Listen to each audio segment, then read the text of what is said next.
run at the Brownlow last night. Did you think any of the guys were in for a sneaky chance there for a little bit? I was glad to see a number of them up the top there for quite a while. I think that's a good sign, to have it shared early on. I think that was good. Chad got a bit of a run early on and did well, but it was good to see Paddy Cripps win it. He's a fantastic player and a terrific bloke, so thoroughly deserved. There was a bit of a viral moment that was caught on cameras. You and Chad seemed to be a bit bemused at one game. Can you share what happened there? Well, I mean, it was just a moment that we didn't play that well that game, and Chaddy was a bit bemused, I think. So I was laughing at Chad's reaction. It was just one of those moments. You've got to be careful what you laugh at, don't you? You've got to be careful the cameras around. But we were just sitting there enjoying the night, and it's hard I can't even remember a lot of the games and who played well in them at the end of the season. You just sort of lose track of it, so you don't track it as much as maybe some of the players do.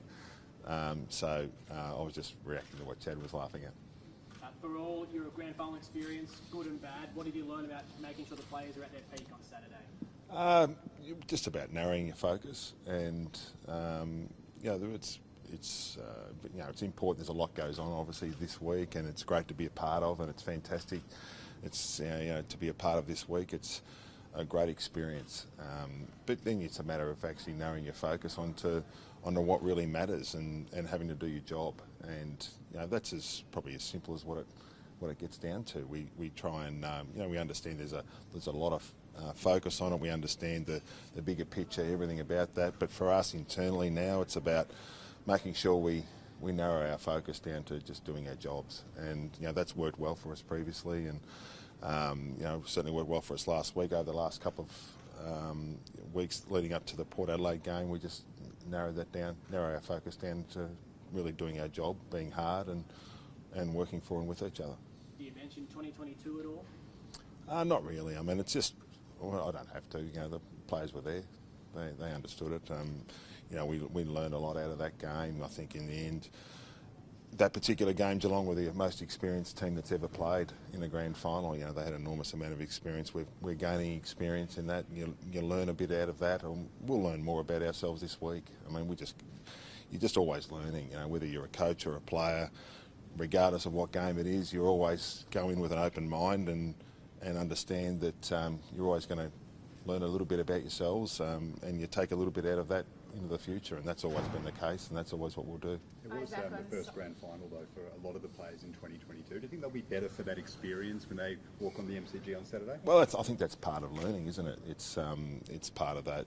Part of the experience is what your controllables are, I guess, and where you need to direct your attention to, because there's a lot going on this week, and you just need to direct your attention down to what you need to do. And we've got to train tomorrow and prepare and look at the opposition and prepare as best we can, and get all the other things out of the way early in the week, which we've tried to do. Then we need to narrow our focus down tomorrow into what the opposition do really well, and what we need to do to counteract that. So that's an important part of the whole process. John, you just said there is a lot going on this week. On Sunday morning, Isaac said he feels like grand final week, though, is a bit easier because he's done it a couple times. He knows what to expect. Does it get easier as a coach? I think you understand that it is a different week, and you have to lean into that and enjoy that part of it. It's a different week, but it's really about enjoying the process. It's enjoying the fact that after the game you come here with the family and you know what the next few days are looking like. You plan the week out with the staff and the players, and then you get to work. It's just about understanding what that is, and whether you're a player or a coach, that you've been on that journey before, you understand what's in front of you, and then it's just about making sure that when the time's right, which is more about tomorrow in particular, narrowing our focus down to what we need to do to get our jobs done. John, how is Logan and Callum going to training tomorrow? Yeah, Logan's pretty good. He was really good today. We expect him to be able to get through training tomorrow and be right to play. He looked good today, which is terrific. Callum will train flat out tomorrow. That's the plan. So he'll turn up tomorrow and train at absolute 100% intensity. See how we go. Are you confident he'll be able to get up? Have you talked about that with him? We've obviously a good relationship with Cal, and speak to him about a number of things all the time, about his role for this week, whether he plays or not, and making sure that he gives himself a chance tomorrow, which he's going to give himself in every possible chance. He trained yesterday, trained really well. That was a good sign. So we'll see how he goes tomorrow. The aim is to go out there and train 100%. Does what happened with Sam Reid in 2022 factor into your decision making at all when it comes to Callum Mills? Oh, you always learn, and I guess one of those things is to make sure you train 100%.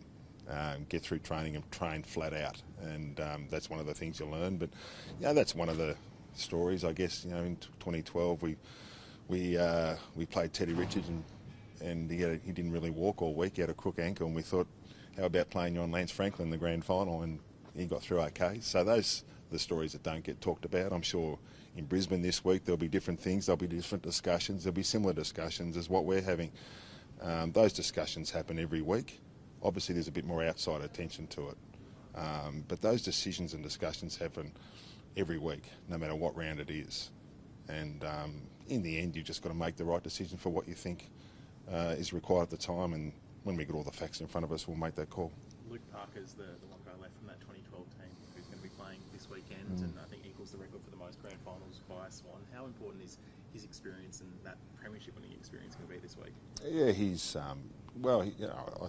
I think in the end he's just an experienced player, and he knows what it's about. He knows how to compete, but he also knows how to do his job, and that's what he's learned over the years. But it's also what he's been pretty good at over the years. So, whatever job he needs to do, and part of that's helping with the experience in the team, which certainly rubs off across the other players, and that's an important part of it too. He said he's learned a lot this year, just the trials and tribulations that he's been through. What have you learned about him as a player? Probably nothing I didn't know already, which was he's pretty resilient and he's hard, and he turns up and trains hard and prepares himself really well, and competes hard on match day. So he's probably only had I think if you look back on it, he's really only had a couple of little injuries over the journey up until this year. So this year's been a bit more of a challenging year, but he's had a pretty good run until now. But he's experienced. He knows what's about. He trains hard. He prepares really well, and that's what he's done again. Defensively, it was obviously a really strong performance against Port Adelaide from, I guess, the whole kind of back six, back seven or so.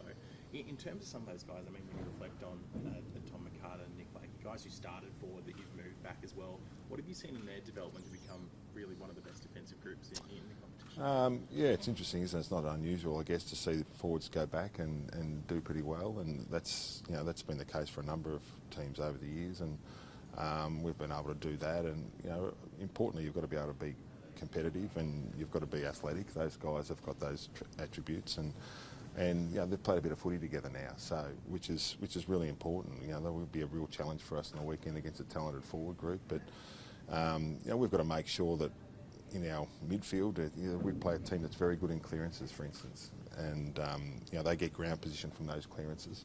So we'll have to be very good around there to help our defence. And so it's about our back six, our back seven, but also it's about our midfield group helping put the pressure on further up the ground. No Oscar McInerney, at least from everything we've been told this week after his injuries last weekend.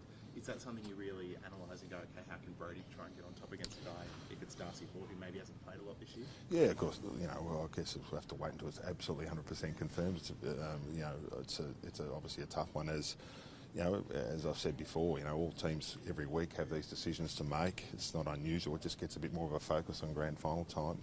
But we'll have a look at. It's a bit hard. We haven't quite finalised our team yet. Selecting Brisbane's teams might be a bit hard for me, but we'll have a look at their options that they'll bring in, obviously, and Coxie and our rucks will do a fair bit of work on that, and hopefully prepare as best we can. John, what's Emma Murray brought to you for the program this year? She's revered at Richmond for what she did under Damien Hardwick. What she added to your club?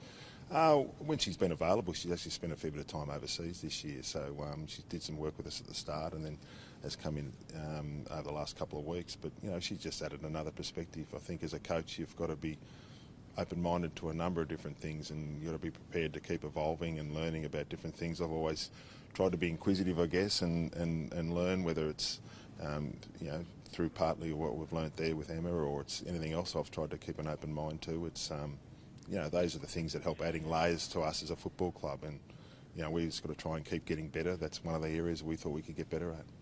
John, what did you learn your fifth grand final about coaching on grand final day? Is there anything different in the box, be it managing your assistants, the enormity of the occasion, that you've learned over the years for this day? Usually a lot of it gets back to the week and managing your week and where your attention gets drawn to, and I think that's the most important thing. And what you've learned over the years, or what I've learned, is that your attention can get drawn here, there, and everywhere. But your most important thing is that you've got to do your job, whether that's as a coach or that's as a player.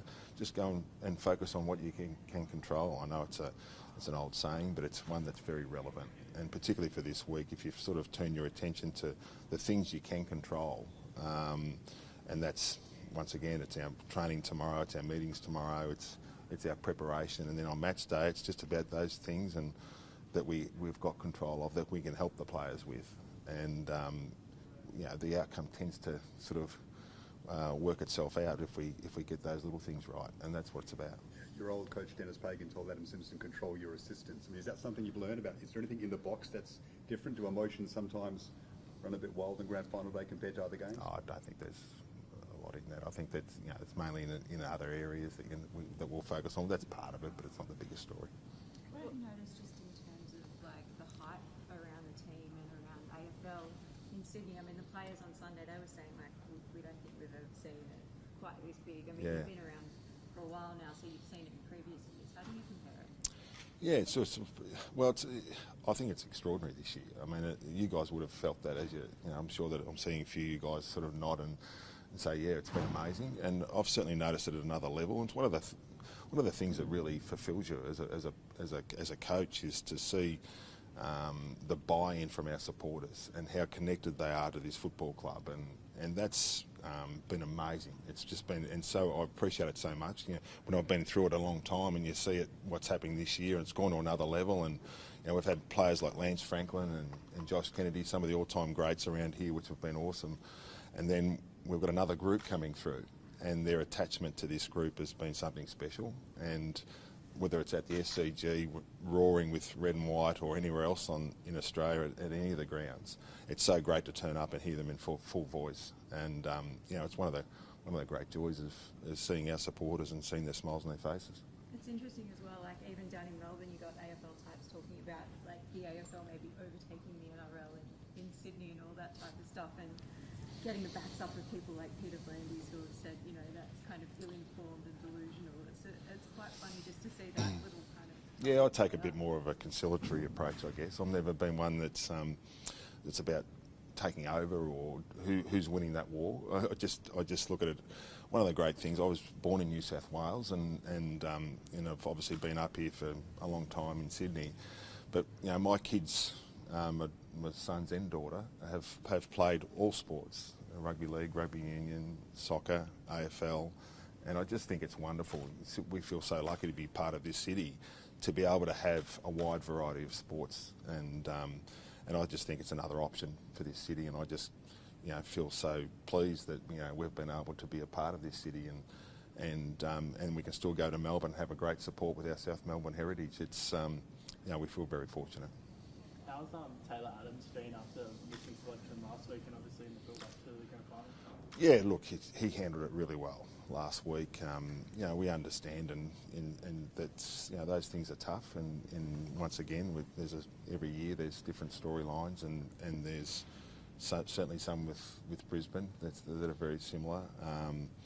But he's giving himself every chance, and that's all he can do. And that's a bit about whether you're a coach or a player, focusing on what you need to do.